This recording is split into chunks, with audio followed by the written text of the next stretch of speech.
മൈസൂർ കൊട്ടാരത്തിന്റെയും പാർലമെന്റിന്റെയും മാതൃക വീട്ടിലുണ്ടാക്കി ശ്രദ്ധേയനാവുകയാണ് കാസർഗോഡ് കളനാട്ടെ സുരേന്ദ്രൻ.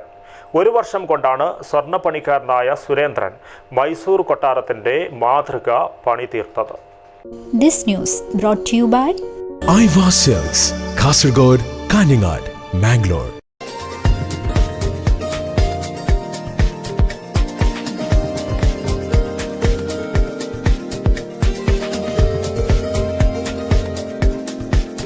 ദസറ ആഘോഷത്തിൽ അണിഞ്ഞൊരുങ്ങിയ മൈസൂരുവിലെ കൊട്ടാരം മനുഷ്യ പ്രയത്നത്തിന്റെ എക്കാലത്തെയും മഹത്തായ സൃഷ്ടികളിലൊന്നാണ്. ദസറ ആഘോഷത്തിൽ ലൈറ്റിംഗ് സംവിധാനം ഉപയോഗിച്ച് വർണ്ണപ്രഭയാൽ അലങ്കരിക്കപ്പെടുന്ന മൈസൂരു കൊട്ടാരം കാഴ്ചക്കാർക്ക് അപൂർവ ദൃശ്യഭംഗിയാണ് പകർന്ന് നൽകാറുള്ളത്. ആ ദൃശ്യവിസ്മയമാണ് അതേപോലെ തന്നെ തൻ്റെ കലാവൈദഗ്ധ്യത്തിലൂടെ സുരേന്ദ്രൻ പുനഃസൃഷ്ടിച്ചത്.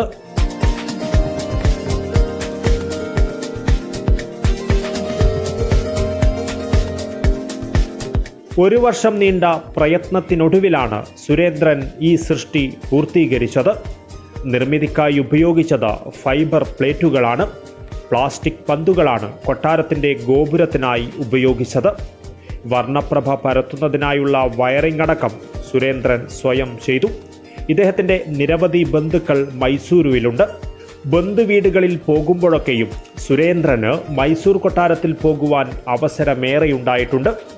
കൊട്ടാരം മനഃപ്പാടമാക്കിയും കൊട്ടാരത്തിൻ്റെ ചിത്രങ്ങൾ സൂക്ഷ്മമായി നിരീക്ഷിച്ചുമായിരുന്നു നിർമ്മാണം. ഇങ്ങനെ മൈസൂർ പാലസ് ഞാൻ പലതവണ പോയി, അത് കാണാൻ നല്ല ഭംഗിയുള്ളതുകൊണ്ട് ഒന്ന് ചെയ്താൽ കൊള്ളാം. ചെറുതായി ചെയ്യണമെന്ന് വിചാരിച്ചതാണ്, പക്ഷേ അത് ചെറുതായി ചെയ്യുമ്പോൾ അതിനുള്ള ഒരു കാണാനുള്ള ഭംഗി കിട്ടില്ല. അതുകൊണ്ട് ഏകദേശം 2 മീറ്റർ നീളത്തിലുള്ള ചെയ്തതാണിത്. ഇത് കാണാം, അപ്പോൾ കാണാൻ കുറച്ച് ഭംഗിയുണ്ടാവും. പിന്നെ ഇതിപ്പോൾ ഇതിന് വീട്ടിലൊക്കെ കാണുന്നത് ഇപ്പോൾ ഒരാളെ 1-2 ആൾക്കാർ ഇത് വില ചോദിച്ചിരുന്നു കൊടുക്കുന്നു, പക്ഷെ മകൻ സമ്മതിക്കുന്നില്ല, കൊടുക്കണ്ടെന്നാണ് പറയുന്നത്. ഓരോരോ സ്റ്റെപ്പുകളും ഇത് കാണുന്നില്ല, ഓരോ സ്റ്റെപ്പുകളും ഓരോരോ പ്രാവശ്യം ചെയ്തതാണ്. ഇപ്പോൾ തറയാണെങ്കിൽ തറ ഒരു പ്രാവശ്യം ചെയ്യണം. പിന്നെ ഇതൊരു വാൽക്കണിയാണ്, വാൽക്കണിയിൽ പുറത്ത് നിൽക്കുന്നതാണ് 2 സൈഡ്. വാൽക്കണി അതൊരു പാർട്ട് അത് വേറെ ചെയ്തെടുക്കണം. പിന്നെ ഈ പില്ലർ വെച്ചിരിക്കുന്ന 4 ഇത് കൂടാനും മിന്നറുമായിട്ടുള്ളത് അത് വേറെയാണ്. ഇതെല്ലാം ഓരോരോ സമയത്ത് പാർട്ടുകളെ ചെയ്ത് ആദ്യം എടുക്കും. ആദ്യം ഇതിൻ്റെ പിന്നെ തറ വേറെ, പിന്നെ ഇതിനകത്ത് ഒരു ബാൽക്കണി കാര്യങ്ങളുണ്ട്. അപ്പോൾ അതിനകത്ത് സംവിധാനമൊക്കെ ചെയ്യണം.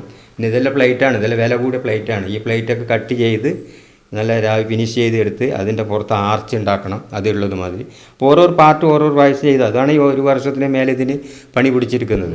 വീട്ടിലെ സ്വീകരണ മുറിയിലാണ് 2 മീറ്റർ നീളത്തിലുള്ള കൊട്ടാര മാതൃകയുള്ളത്. പാർലമെന്റ് മന്ദിരത്തിന്റെ മാതൃകയും സുരേന്ദ്രൻ നിർമ്മിച്ചിട്ടുണ്ട്. ഡൽഹിയിലെത്തിയപ്പോൾ പുറമേ നിന്നും കണ്ട ഓർമ്മയിലും ചിത്രങ്ങൾ നോക്കിയുമാണ് പാർലമെന്റ് മന്ദിരം പുനഃസൃഷ്ടിച്ചത്.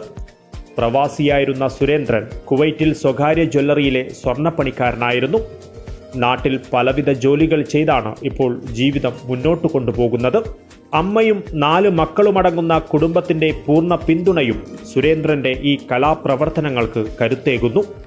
വൈവിധ്യങ്ങളായ സൃഷ്ടികളിലൂടെ കാഴ്ചക്കാരുടെ മനം കവരുന്ന സുരേന്ദ്രൻ ഇപ്പോൾ കളനാടിൻ്റെ താരമായി മാറിയിരിക്കുകയാണ്. News desk KCN.